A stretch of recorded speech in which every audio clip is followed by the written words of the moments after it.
Ah, Damn it, New Orleans.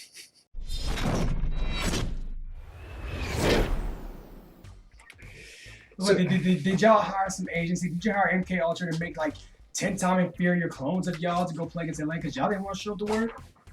Y'all didn't just get beat by the Falcons. Y'all got humbled by the Falcons. And look, usually me as a huge Saints fan, if we lose or something, I usually like to make excuses. I'm sorry, John. I didn't mean to talk over you or anything, but I can't make no excuse at all. We look like complete. Not gonna say it. We want to keep it appropriate, but you know what I mean. There's absolutely no excuse. I mean, we had Alvin Kamara back, Jared Cook came back, Michael Thomas, 13 catches, 152 yards, Drew Brees back and healthy, and we still get walled by the Falcons 26-9. I'm just trying to figure it out. And Falcons are like last place in the NFC South at 2-7. I mean, they beat us, but they still last place. But that's okay though. We're gonna shake back. They still last place though. Yeah, Falcons fans, I went there. Get at me. so Saints fall flat. We're flat. Got deflated. Whichever one you want to go with. I don't know what's more deflated, the balls that Tom Brady was accused of, or us Sunday. Yeah. Okay. Bring up the clip. The Saints, quote offense. Drew Brees was held to 287 yards passing, no touchdowns, no interceptions. So technically good in the turnover. But yeah, the team as a whole was held, or not held. The team as a whole had 11 carries for 52 yards rushing. I need to call the Saints offense real quick. Yes, I'm looking for the Saints offense. Wait, what you mean they're not there? Wait, like, don't they be in New Orleans every Sunday, right? For home games. Oh, they didn't show up. Oh, well, can you leave a message for them and tell them to get it together? Please, offense. Look, Saints have one of the most prolific offenses in the league. Okay, and all right, like the Falcons defense. Going into this game, they only had 6 total sacks On the season. of the season, and they sacked Drew Brees 6 times. 6 times. 6 times. The offensive line just was absolute trash. Did not show up to play whatsoever. And we're talking about probably arguably the best offensive line in the league, the best offensive front in the league. And Drew Brees gets sacked 6 times against one of the worst probably one of the worst front sevens in the league. And the game just has me scratching my head. Like, were the Saints caught sleeping? Do you think they just pretty much underestimated the Falcons, considering how the Falcons have played leading up to this game? I'm trying to figure things out. I think there's a lot of us who try to figure things out. I mean, that was very uncharacteristic of not only the Saints, but Drew Brees was off. He was overthrowing some of his wide open receivers. I don't know if that was the pressure getting to him. Or maybe his thumb, maybe a reaction from his thumb surgery, or I hate to say it, and I'm dreading to say this because I love Drew Brees. Maybe his age has finally caught up to him. That's that. I'm not saying that it has, but that's a factor to think about. He's 40 years old. I know. There's always that in question, but he did well. He did well last week against the Cardinals. Don't sit there and tell me, oh, it's the Cardinals. No, this is the Falcons. Their defense is absolutely horrible. Absolutely abysmal. And as you stated before the show, Justin Trufant was out. And he's one of the top defensive backs in the league. And so Drew Brees should have had a field day with that secondary. And of course, now Lattimore is week to week. We don't know how that's going to work. And Andrews Pete ended up getting hurt, and poor Will Clapp didn't even stand a chance. I know. So, not much to talk about from the offense there. And the thing is, I'm sorry, I know you were ready to go to the Saints defense, but you could tell that the Saints, all the receivers had a hard time creating separation, because if you look at a lot of those sacks, those were like called coverage sacks, where Drew Brees couldn't find open receiver and the pocket breaks down on him. So some of those sacks you really couldn't blame the offensive line because I mean the quarterback's supposed to. How long do you think a quarterback should have in the pocket on average? About maybe 4 seconds. Uh, yeah, 2 to 4 seconds is typically what you expect. Well, I mean, Drew Brees was hanging on to the ball. I mean, and you said before the show, you know, a lot of y'all complain about Drew Brees hanging on to the ball too long, and I remember y'all were complaining about Teddy Bridgewater hanging on to the ball too long. And look what we got from Teddy, 5-0. Just saying. Just put it out there about the brother. I think multiple people have, and that it seems to be one of the more divisive opinions right now is whether or not to sit Breeze. I mean, it's kind of hard to sit Breeze for Bridgewater. I mean, look at the two quarterbacks. I mean, I kind of get what they're saying. I mean, Teddy Bridgewater, we did go 5-0 with him at quarterback this season. But at the same time, Drew Brees is our franchise QB, and there have been starting QBs getting set on the bench, like Eli Manning getting set for Daniel Jones, Andy Dalton getting set for Ryan Finley. But according to this past Sunday, that didn't work too well out for the Bengals. I know, and of course I don't say the only like real bright spots about the offense was of course the surprise, Michael Thomas having yet another career day, 13 receptions for 152 yards, Earning his $100 million.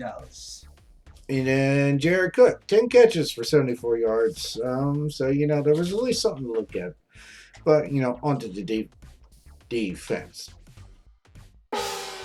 Here's where things look rather confusing. They held Matt Ryan to just 182 yards, 2 touchdowns, and 143 yards off of 52 carries.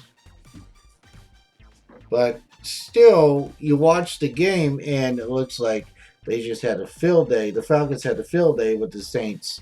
Running the ball, Defense. I mean, they gave up 143 yards rushing, which is totally uncharacteristic because the Saints have always been that team they lived upon the mantle of stopping the run. That was where they definitely specialized as a defense. I mean, the secondary had gained a lot of confidence and consistency over the weeks, but one thing that the Saints defense has taken pride on was stopping the run.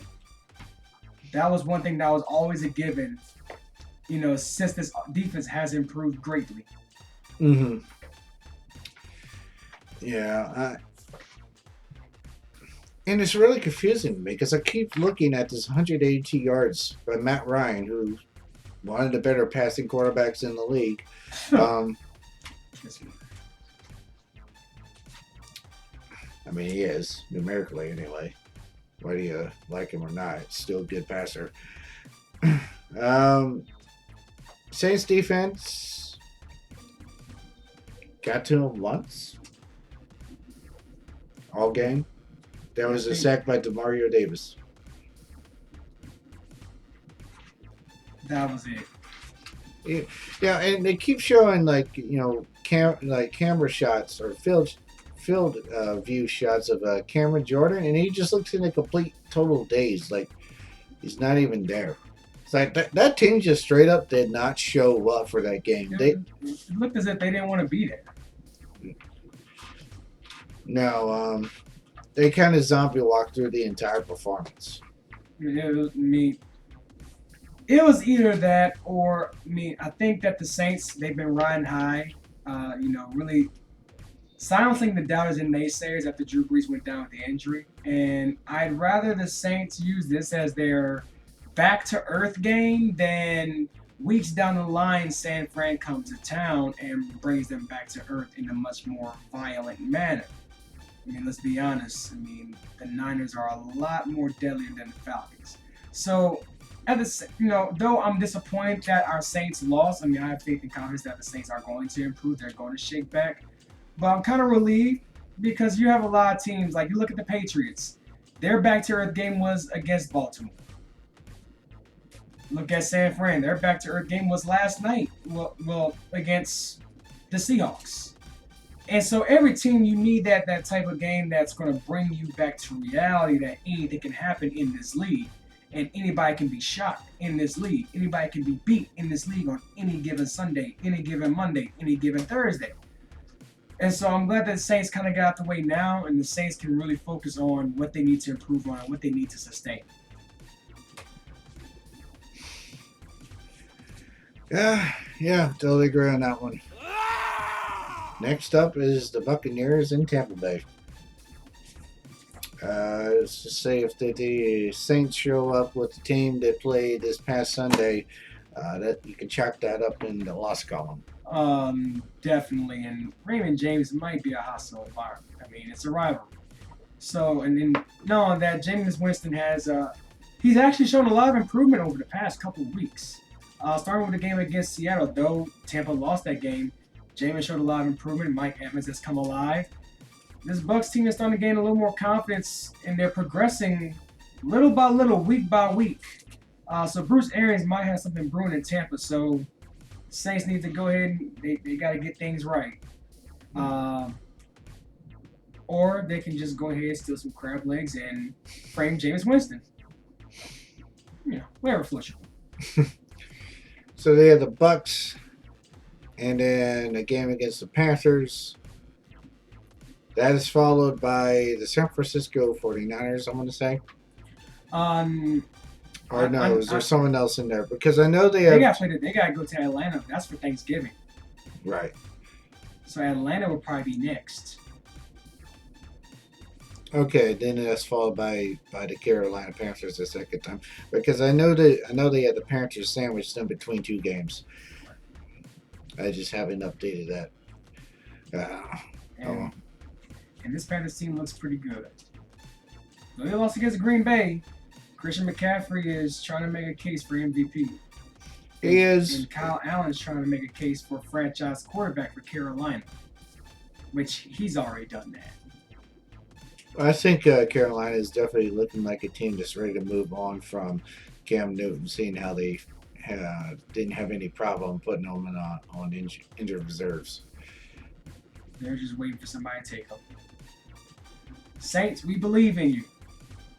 We love you. You're our team. And we're going to ride with you till the wheels fall off. And if the wheels fall off, we'll grab a jack. We'll go ahead and call AAA, get some new tires, put it on there. We'll keep riding with y'all. But I need to improve. And 12 penalties, don't do that again.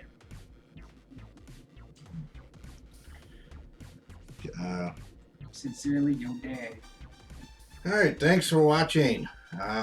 We enjoyed recording this show, and we hope you join us next week when we cover the Saints and LSU versus their respective teams.